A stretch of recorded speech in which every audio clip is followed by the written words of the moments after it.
Hey folks, I figured that I better show you that I haven't been doing completely nothing, and some of the Dutch buckets are online and active. I planted these 2 days ago and they've shown very little transplant stress, which is great.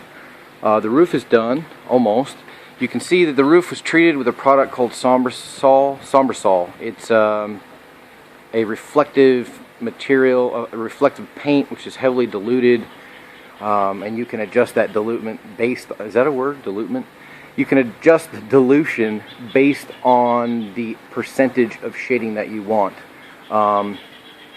So yeah, it's kind of the idea here. In lieu of using shade net, I opted with this because the top of those polycarbonate panels being painted, hopefully that heat and some of that light energy is deflected before it even comes inside the growing area. I didn't order enough panels. I miscalculated because they built the roof out, like physically outside of the concrete pad. So we're just going to locally source some polycarbonate panels and get them thrown up there and call it a day. I'm not too worried about it. Little stuff.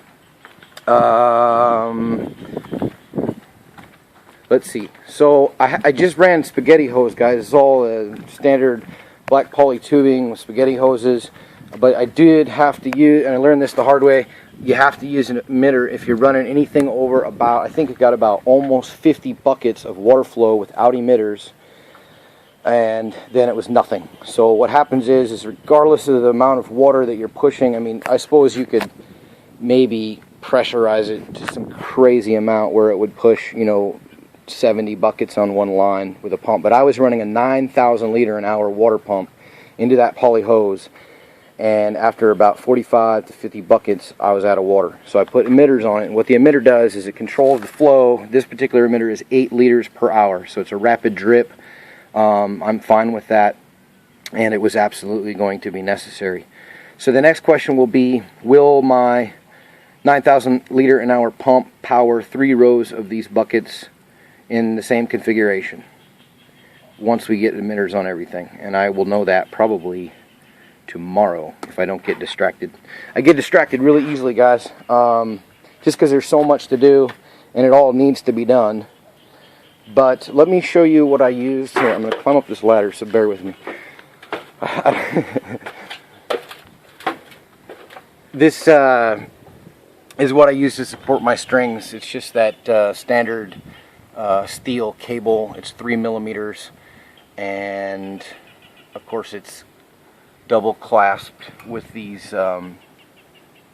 little fittings or whatever they are up here, and that thing's not going anywhere.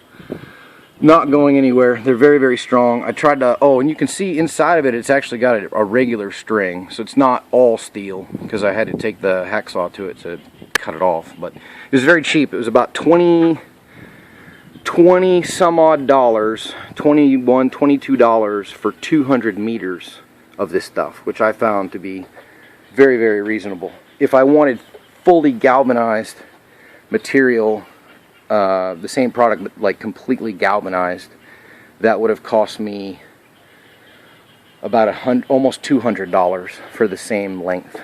So I just went with this stuff. If we need to change it later, we'll change it, but it should be mostly protected from the moisture anyways.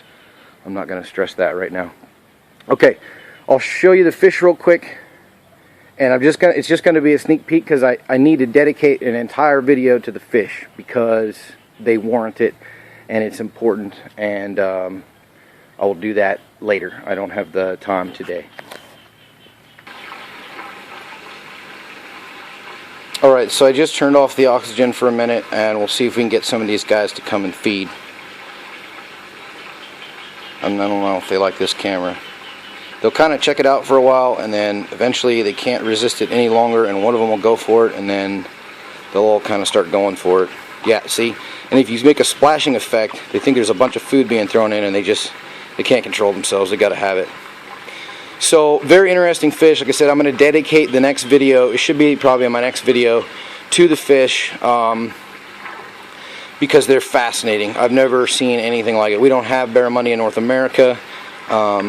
These guys aren't that hungry. They got fed earlier, so We don't have bear money in North America, Asian sea bass. They're native to Southeast Asia and Australia. Absolutely fascinating species of fish. And like I said, I'll update you on the whole situation later in another video. Here's a peek at the remainder of the tomatoes that are going to be going into the Dutch buckets, and I'll pan over here in just a moment and show you more. Yep, and here's the rest of them, and this should occupy about 90% of the buckets. And I started some additional seeds, some random stuff I didn't have. You can see these guys are kind of leggy because they're not getting enough light, and the tomatoes that I transplanted were also leggy because they weren't getting enough light, because I've had them underneath the fish house roof because I didn't have like a moderate light scenario to put them in. So tomatoes, it's not that big of a deal. They'll bounce back from the legginess. It's not like other plants. So these, I've got a bunch of seeds started for a buddy of mine who has a like an aquaponics system with a couple of these growing towers that I'm using on a koi pond, and so I started these for him. It's mostly herbs and lettuce and things like that. And then I just got started on, each one of these little sponge has 96 seedlings in it, 96 seeds. So I've got arugula started, I've got Italian parsley, Roma tomatoes, Amish paste tomatoes, and basil, of course.